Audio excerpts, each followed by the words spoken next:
Excelentíssimo deputado Jerônimo Guerra, presidente dessa mesa, excelentíssimo deputado Plínio Valério, senhores deputados, autoridades presentes, senhoras e senhores, o país hoje tem vários gargalos que estrangulam o crescimento do transporte aéreo. Do ponto de vista de nós, pilotos de linha aérea, sou um comandante de uma empresa de grande porte no Brasil, eu passo a citar alguns do ponto de vista da cabine de comando. Nós vemos que a infraestrutura aeroportuária hoje no país está precária. Temos pistas mal conservadas hoje, boa parte delas por todo o país.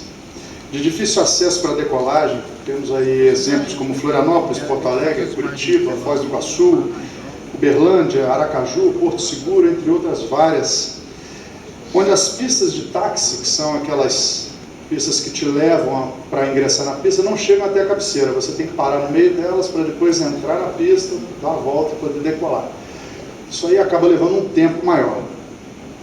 Os pátios hoje são extremamente mal dimensionados pelo crescimento da nossa aviação, tanto comercial quanto aviação executiva e aviação em geral. Isso fez com que os aeroportos ficassem pequenos.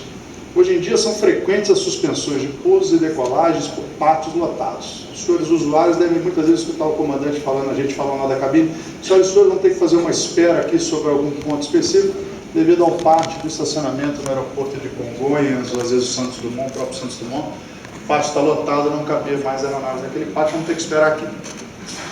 Nós sentimos hoje uma necessidade de mais aeroportos operacionais para a aviação atual. Precisamos de mais aeroportos no país, bem mais aeroportos no país, além dos que já tem, ou de grandes melhorias nos já existentes, que não comportam hoje as aeronaves de grande porte. Tem aeronave de pequeno porte, ela está usando aquele aeroporto, aí chega, já foi dito mais cedo aqui, chega a aeronave de grande porte, a aviação comercial entra em operação naquele aeroporto, e o que acontece? Começa a ficar apertado. Aí vai outra empresa, nós temos 4, 5 empresas de grande porte no país hoje, espreme a aviação geral, espreme a aviação executiva e acaba não cabendo também, o exemplo, vou citar o exemplo de Aracaju, cabem 3 aeronaves de grande porte ali, no máximo, 4 não cabem. 4 talvez fique apertado. Então, Aracaju, nós estamos falando da capital do estado, Sergipe. Dentro do nosso ponto de vista também, temos desses aeroportos, a necessidade de mais aeroportos operacionais. Eu quero dizer o seguinte, aqui em Brasília, ocorreu até pouco tempo atrás, foi noticiado em mídia escrita, uma aeronave que decolou de Natal para cá, ficou sobrevoando Brasília, uma tempestade caindo aqui em Brasília, a aeronave sobrevoou, não conseguiu pousar, teve que pousar na base aérea de Anápolis, se não me engano, por falta de combustível. Ou seja, o aeroporto de Confins não podia aceitar aquela aeronave como aeroporto de alternativa, porque no pátio do aeroporto de Confins não tinha mais lugar para as aeronaves, porque as aeronaves já tinham alternado o aeroporto de Confins. O pátio de Goiânia já estava lotado, porque Goiânia, algumas aeronaves já tinham. Então sobrou, qual foi a alternativa? Pousar na base aérea aqui do lado, que é a única alternativa que tem. Porque não tem mais aeroportos. Então precisamos de mais aeroportos no país, mais aeroportos operacionais para esse tipo de aviação. Nós ainda temos, eu vindo de um voo na semana passada, nós ainda temos na região norte e nordeste do país, onde a comunicação é prejudicada pela falta de repetidores. A repetidora é o que? Ela retransmite o que o controlador de tráfego aéreo passa às aeronaves e o que nós passamos aos controladores de voo. Algumas frequências têm muito ruído, forte ruído e pouco alcance entre o controle de voo e as aeronaves voando naquele setor, principalmente na região do Amazonas. Você começa ali lá em cima, Boa Vista, quando você vem da América Central do Norte, entra ali por Boa Vista, vem descendo, ali no meio do Amazonas, ali a comunicação realmente hoje em dia está muito ruim, em termos de rádio. Isso causa potencial risco à segurança de voo. A rota entre o Brasil e as Américas Central e do Norte cruza essencialmente essa região. E todos sofrem com esse problema. Isso é o que nos preocupa. O controle de tráfego aéreo hoje, nós vemos com um pouco de deficiência. Acreditamos que por equipamentos, talvez um pouco obsoletos, e pela legislação. A legislação hoje trava o bom fluxo de tráfego aéreo no país. Hoje, você, por exemplo, no aeroporto de Guarulhos, nós temos 2 pistas no aeroporto de Guarulhos, onde as duas não podem ser usadas para uma operação simultânea, porque elas estão a menos de 800 metros de distância uma da outra. Existe um projeto para que isso seja modificado, mas ainda não foi aprovado o projeto. Ou seja, uma aeronave que vai pousar numa das pistas, a que vai decolar tem que ficar aguardando. Essa aeronave, muitas vezes, ela demora 2 minutos, 3 minutos para pousar. E uma aeronave que vai decolar demora 30 segundos. Mas a legislação não deixa o controlador autorizar aquela decolagem. E ocorreu comigo também, eu fiquei 30, quase 40 minutos esperando para decolar. Foram 10 aeronaves de grande porte, que eu pude contar no meu alcance visual. Só a minha aeronave gastou 350 quilos de combustível entre eu acionar os motores e decolar. Você multiplica isso por 10, aquelas 10 que estavam ali, e multiplica isso pelas aeronaves que sofrem esse tipo de atraso hoje no Brasil, por uma legislação que muitas vezes não deixa o controlador, não deixa o bom fluir melhor o tráfego aéreo.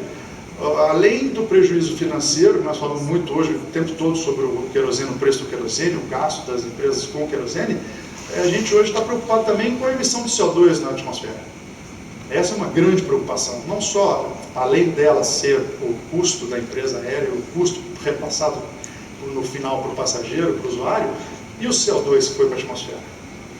Então a legislação nos preocupa. A gente imagina que essa legislação de tráfego aéreo tem que ser reformulada, ou pelo menos igualar essa legislação a países onde o tráfego aéreo seja parecido com o do Brasil. O Brasil está aumentando muito, mas isso é um gargalo forte. Não adianta, a gente estava discutindo, a gente caiu num círculo vicioso, onde como é que eu vou melhorar as pistas e os pátios se eu não tenho condições de botar muitos aviões voando para o mesmo destino ao mesmo tempo?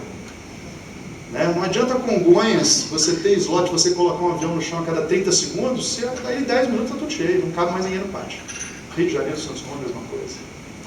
O aeroporto do Galeão tem 2 pistas. Hoje de manhã, o ministro Moreira Franco estava citando o exemplo da natureza, de São Pedro, que ele abaixou o teto lá, ninguém pousa no Santos Dumont, que todo mundo tem que entender, isso aí não tem o que a gente fazer mesmo. Mas, por exemplo, quando a operação está em instrumento, que se consegue pousar com auxílio de instrumento no aeroporto de Santos Dumont, o aeroporto do Galeão, que tem 2 pistas, uma delas é fechada automaticamente. Por quê? Uma dessas pistas, caso uma aeronave que venha pousando numa dessas pistas tenha que arremeter, descontinuar a aproximação, ela pode interferir com a aeronave que está aproximando do Santos Dumont. Ou seja, o controle de tráfego aéreo, por legislação, causa o fechamento de uma pista quando o aeroporto vizinho está em condições marginais de operação visual. Uma coisa que tem que se ver. E, ao nosso ponto de vista, também uma coisa crucial, o efetivo de controlador de tráfego aéreo, ao nosso ponto de vista, está baixo. Tem que se aumentar o número de controladores de tráfego aéreo. Você vê hoje um controlador de tráfego aéreo controlando 2 frequências. Isso, para a segurança de voo, é um risco tremendo.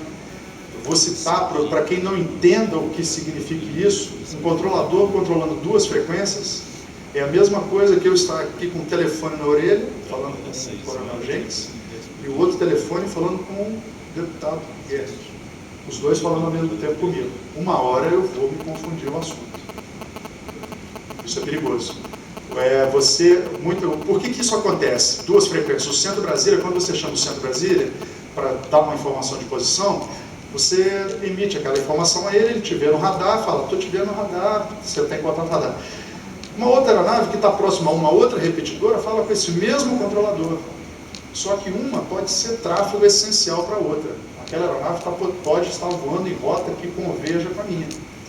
Então, isso não poderia acontecer. Você não vê isso acontecer em lugar nenhum do mundo, o controlador controlando 2 frequências ao mesmo tempo, e uma aeronave falando com o mesmo controlador não escuta a outra. Isso hoje acontece no controle de tráfego aéreo brasileiro.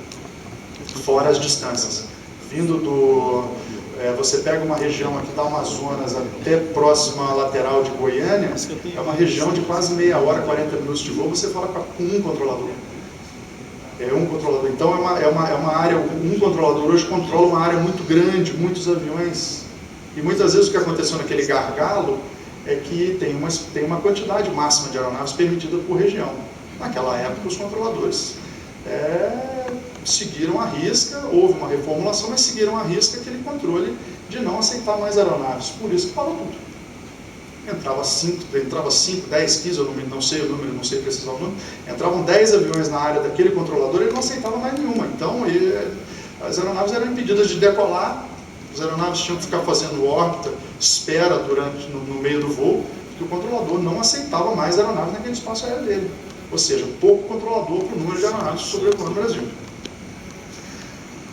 Além disso tudo, hoje a nós, pilotos, o que mais causa preocupação é a nossa regulamentação, a regulamentação da aeronáutica. A Lei 7183 de 1984, que versa sobre a nossa profissão, foi elaborada numa época já distante e do tipo de operação atual. Eu me refiro aos horários de trabalho, ao tempo de descanso, o local de descanso, tipo de operação, entre outros. O local de descanso, a maioria da população, dos usuários, os pilotos, comissários, chegam lá no hotel 5 estrelas, dentro do ar e tal. Lindo. Isso já aconteceu uma época, hoje não mais. Nós temos na legislação inglesa a condição mínima que um hotel tem que apresentar para descanso de tripulante. Por quê?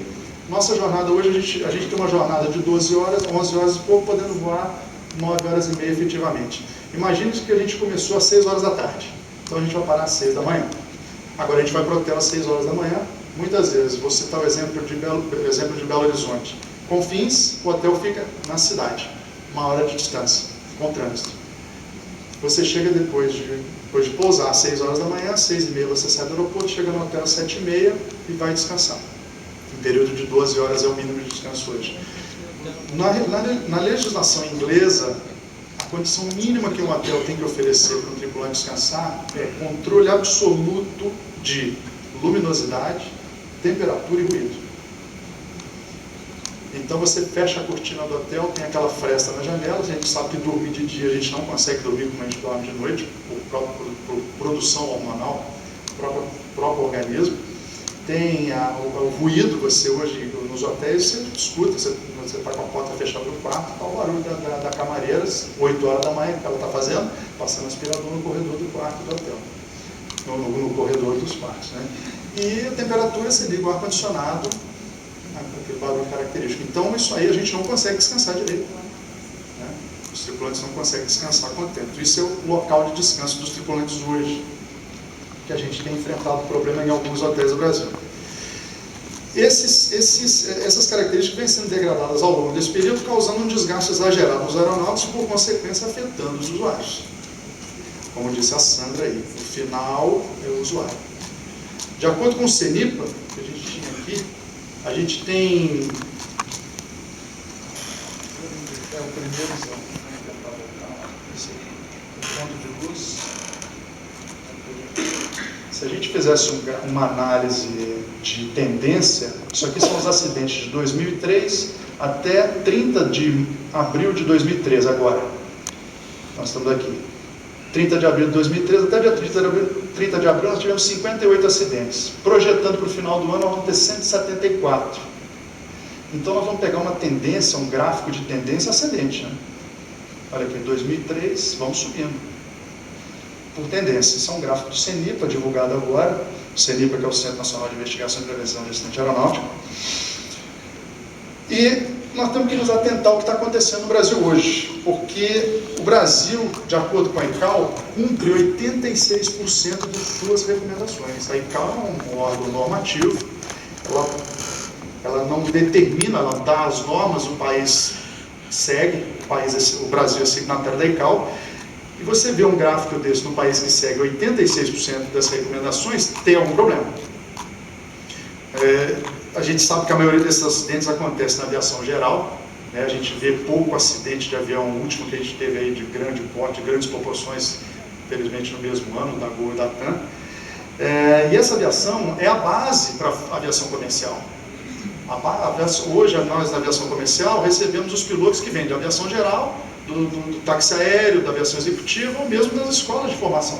Então nós temos que descobrir de onde está vindo o problema.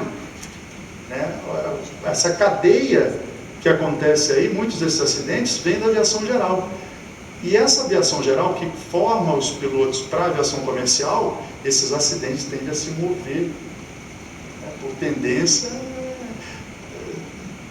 ao que nos parece, vai se mover de categoria de tipo de aviação. A comunidade mundial envolvida nesse sistema hoje, após vários acidentes e incidentes aeronáuticos, converge para melhoria na condição de trabalho e formação do aeronauta. É nesse intuito que temos atualmente a tramitação nessa casa do projeto de lei 4824, do novo deputado Gerando Guerra, presidente dessa mesa. Já conta com mais de 10 mil assinaturas, com apoio tanto dos aeronautas quanto de toda a sociedade. O que eu trago aos senhores hoje aqui deixa de ser uma reivindicação classista, não estou falando em nome da classe, mas eu gostaria de lembrar que a segurança do usuário passa obrigatoriamente pela condição de trabalho do aeronauta. Muito obrigado pela oportunidade. Obrigado a todos.